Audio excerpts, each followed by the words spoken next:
আসহাবে কাহফের ঘটনা। আসহাবে কাহফের ঘটনাটি খুবই আশ্চর্যজনক একটি ঘটনা, যা কোরআনে উল্লেখ করা রয়েছে। পবিত্র কোরআনে আল্লাহ তাআলা উম্মতে মুহাম্মাদীর উপদেশের জন্য পূর্ববর্তী যুগের বিভিন্ন ঘটনা বর্ণনা করেছেন, যেসব ঘটনাবলী মানুষকে বিপদে ধৈর্য ও প্রতিকূল পরিবেশে আল্লাহর উপর ঈমান দৃঢ় রাখতে সাহস যোগায়। কোরআনের 15 পারায় আসহাবে কাহাফ বা গুহাবাসীর এমন একটি আশ্চর্যজনক ঘটনা বর্ণিত হয়েছে। তাফসিরে ইবনে কাসির ও কসাসুল কোরআনের বর্ণনায় ঘটনাটি হলো, ইসলাম পূর্ব যুগে এক অঞ্চলের মানুষেরা আল্লাহ তাআলাকে ভুলে মূর্তি পূজায় লিপ্ত ছিল, কিন্তু তাদের মাঝে সম্ভ্রান্ত 7 যুবক মানুষের নিজ হাতে বানানো মূর্তি পূজার বিষয়টি মেনে নিতে পারছিল না। কল্পিত মাবুদের উপাসনা তাদের বিবেককে নাড়া দিত। তাদের মনে একটি প্রশ্ন জাগত, নিজ হাতে গড়া কাঠের ও পাথরের মূর্তি কি করে আমাদের মাবুদ হতে পারে? কল্যাণ অকল্যাণের ক্ষমতাই বা কোথায় পেল তারা?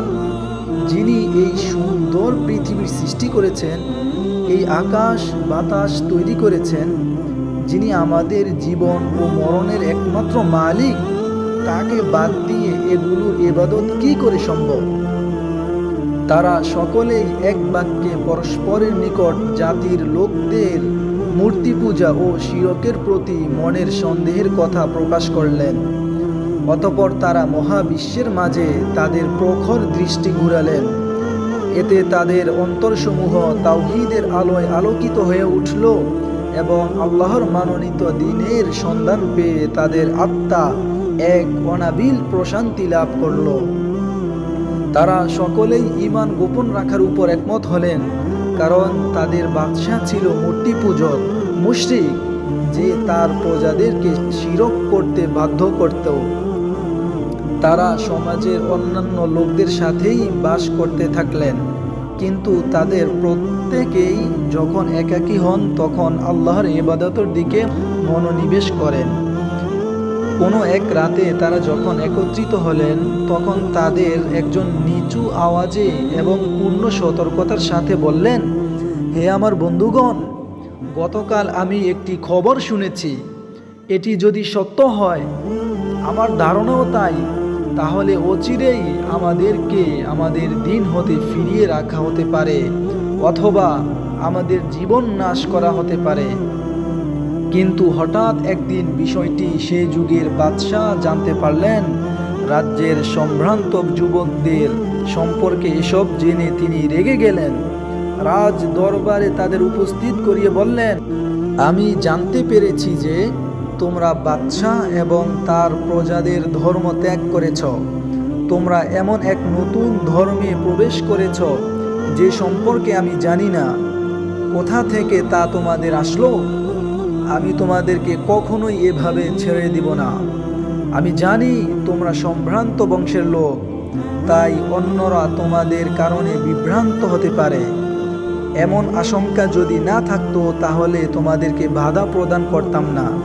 যাই হোক, আমি তোমাদের ব্যাপারে তাড়াহুড়া করতে চাচ্ছি না। তোমরা চিন্তা করো, হয় তোমরা আমার ধর্মে ফেরত আসবে, অন্যথায় তোমাদের মাথাগুলো দেহ থেকে বিচ্ছিন্ন হবে। কিন্তু তাদের অন্তরগুলোকে আল্লাহ মজবুত করে দিলেন, ঈমানকে শক্তিশালী করে দিলেন। তারা বললেন, হে বাদশাহ, আমরা এই দিনে কারো অন্ধ অনুসরণ করে প্রবেশ করিনি, বাধ্য হয়েও নয় এবং অজ্ঞতাবশতও নয়।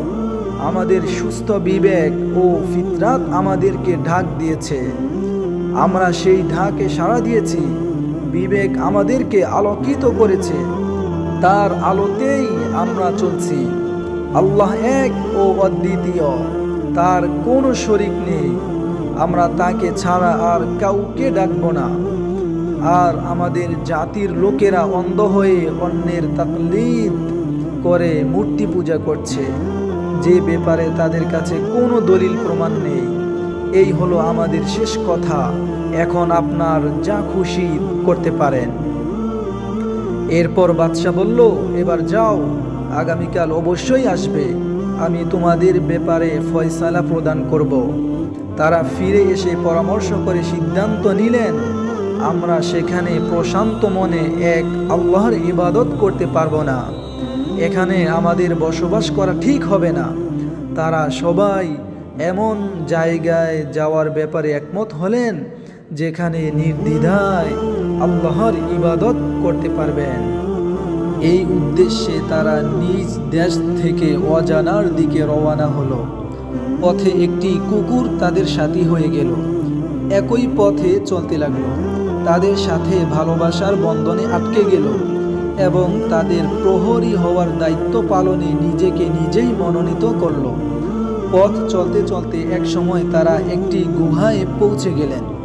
দীর্ঘ পথ চলার পর সফরের ক্লান্তি দূর করার জন্য পরিশ্রান্ত শরীর নিয়ে তারা সামান্য বিশ্রামের নিয়তে গুহায় শুয়ে পড়লেন। শুয়ে পড়ার সাথে সাথেই হালকা ঘুম অনুভব করলেন এবং সেই হালকা ঘুমের পথ ধরেই গভীর নিদ্রা চলে আসলো। পরের দিন নির্দিষ্ট সময়ে বাদশার দরবারে হাজির না হওয়াতে তার লোকেরা তাদের অনুসন্ধানে বের হলো, কিন্তু তাদের আর খুঁজে পেল না তারা। এদিকে গুহাবাসী যুবকদের সঙ্গে আল্লাহ তাআলা এক বিস্ময়কর ঘটনা ঘটালেন। অল্প সময় বিশ্রামের জন্য তারা ঘুমালেও এক ঘুমে কেটে গেল কয়েকশো বছর। এর মাঝে পৃথিবীতে রাত দিনের পরিবর্তন, কত উত্থান পতন ঘটে গেল, কিন্তু তারা কিছুই অনুভব করল না। আল্লাহর ইচ্ছায় তাদের শরীরকে হেফাজতের জন্য অস্ত যাওয়ার সময়ও সূর্য একটু বাম দিকে হেলে যেত। কুকুরটি তার দুই বাহু প্রসারিত করে বীরের মতো প্রহরীর কাজে গুহার বাইরে অবস্থানরত ছিল। এভাবে গভীর নিদ্রায় 309 বছর পার হয়ে গেল তাদের। এবার তারা ক্ষুধা ও পিপাসায় দুর্বল শরীর নিয়ে জাগ্রত হলেন। ঘুম থেকে উঠে তারা ভাবলেন সময় বেশি অতিক্রম হয়নি এবং ইতিহাসের চাকা গুহার মুখেই থমকে রয়েছে। তাদের একজন বললেন, হে বন্ধুগণ, আমার মনে হয় এখানে আমরা দীর্ঘ সময় ঘুমিয়ে পার করেছি, তোমাদের মতামত কি? অন্যজন বললেন, আমার মনে হয় পূর্ণ একদিন আমরা নিদ্রিত ছিলাম, কারণ যে ধরনের ক্ষুধা ও পিপাসা আমরা অনুভব করছি তাতে তাই মনে হয়। তৃতীয় জন বললেন, সকালে ঘুমিয়েছি, এই দেখো সূর্য এখনো ডুবে যায়নি, আমার মনে হয় একটি দিবসের কিয়দাংশই আমরা নিদ্রায় অতিক্রম করেছি। চতুর্থ জন বললেন, ছাড়ো এসব মতভেদ, আল্লাহই ভালো জানেন আমরা কতকাল এখানে ঘুমিয়েছি। মূল কথা হচ্ছে আমার প্রচুর ক্ষুধা অনুভব হচ্ছে, মনে হচ্ছে কয়েকদিন যাবৎ না খেয়ে আছি। আমাদের একজনের এখনই শহরে গিয়ে কিছু খাদ্য ক্রয় করে নিয়ে আসা উচিত, তবে তাকে অবশ্যই সতর্কতা ও সাবধানতা অবলম্বন করতে হবে, কারণ লোকেরা যদি আমাদের অবস্থান সম্পর্কে জেনে ফেলে তবে তারা আমাদেরকে হত্যা করতে পারে কিংবা আমাদেরকে ফিতনায় ফেলে দিন পালন থেকে বিরত রাখতে পারে। তাকে আরেকটি বিষয়ে সাবধান হতে হবে, কোনোভাবেই যেন হারাম খাদ্য ক্রয় করা না হয়, সেজন্য সে যাচাই বাছাই করে হালাল খাদ্যটি ক্রয় করবে। তাদের একজন সাবধানতা ও পূর্ণ সতর্কতার সাথে সন্ত্রস্ত অবস্থায় শহরে প্রবেশ করলেন। তিনি দেখলেন কোনো কিছুই আর আগের মতো নেই। ঘরবাড়িগুলো পরিবর্তন হয়ে গেছে। পুরাতন পরিত্যক্ত ঘরের স্থলে বিশাল প্রাসাদ শোভা পাচ্ছে। আগে রাজপ্রাসাদগুলো পরিত্যক্ত অবস্থায় পড়ে আছে। তিনি এখন যে সমস্ত চেহারা দেখছেন সেগুলো পরিচিত কোনো লোকের চেহারা নয়। নদীর স্রোত আগের মতোই চলছে বয়ে, পরিবর্তিত রূপ ধারণ করে ঘরবাড়ি ও বন বনানী ঠিকই আছে, শুধু নেই আগের মানুষগুলো। তার দৃষ্টি বিচলিত হলো। এদিক সেদিক চোখ ঘুরানোতে লোকেরা সন্দেহ পোষণ করতে লাগলো এবং তার চলার ভঙ্গিতে মানুষের সন্দেহের দানা বেঁধে উঠল। পরিশেষে লোকেরা তাকে ঘিরে ধরল। উপস্থিত লোকদের একজন তাকে জিজ্ঞেস করল, আপনি কি এখানে অন্য দেশ থেকে এসেছেন? এত চিন্তা করছেন কি নিয়ে? অনুসন্ধানই বা করছেন কি?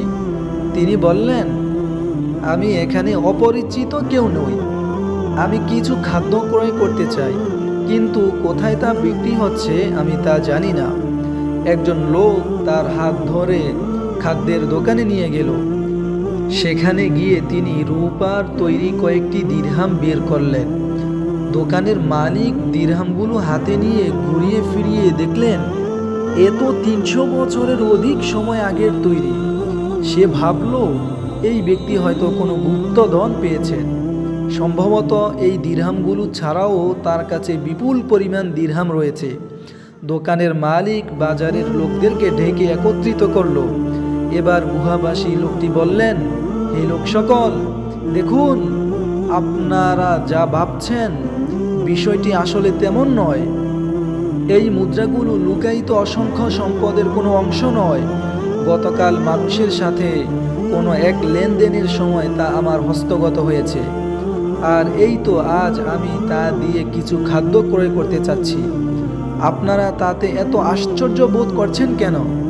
এর কোনো কারণ তো আমি খুঁজে পাচ্ছি না। আর কেনই বা সন্দেহের উপর নির্ভর করে আমার বিরুদ্ধে গুপ্তধন পাওয়ার এবং তা লুকিয়ে রাখার অপবাদ দিচ্ছেন?